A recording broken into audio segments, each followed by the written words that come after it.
জানেন কি, বৃন্দাবনে এমন একটি গোপন কুণ্ড আছে যা আজও লোকচক্ষুর আড়ালে। এই স্থানটি সাধারণ কোনো তীর্থক্ষেত্র নয়, এটি ছিল রাধাকৃষ্ণের লীলার গোপন কক্ষ।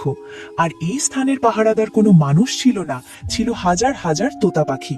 বলা হয় এটি শুধু একটি জলকুণ্ড নয়, এটি শ্রীকৃষ্ণের লীলার নীরব সাক্ষী।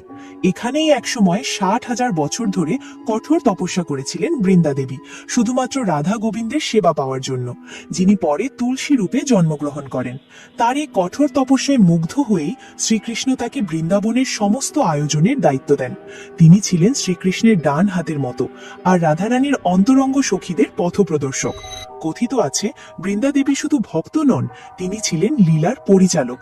কোন পথে রাধা যাবেন, কোথায় কৃষ্ণ অপেক্ষা করবেন, কখন কোন বনের রসের সূচনা হবে, সবই তিনি আগেভাগে জানতেন।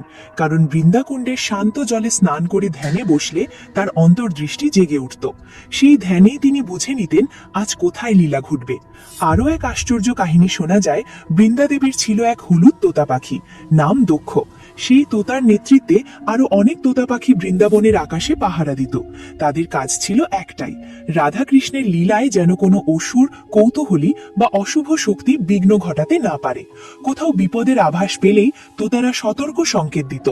এই কারণে বৃন্দাকুণ্ড আজও এক গুপ্ত স্থান। খুব কম মানুষই এর সঠিক অবস্থান জানে।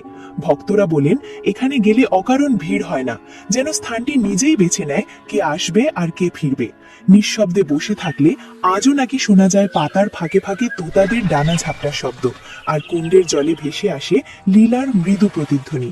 বৃন্দাকুণ্ড তাই শুধু ইতিহাস নয়, এটি সেই পবিত্র সীমা যেখানে লীলার সিদ্ধান্ত জন্ম নেয়, যেখানে প্রেম, পরিকল্পনা আর ভক্তি সব এক হয়ে যায়। যদি সত্যি শ্রীকৃষ্ণের ওপর বিশ্বাস থাকে তাহলে ভিডিওটি লাইক ও সাবস্ক্রাইব করুন, আর কমেন্টে লিখুন জয় শ্রীকৃষ্ণ।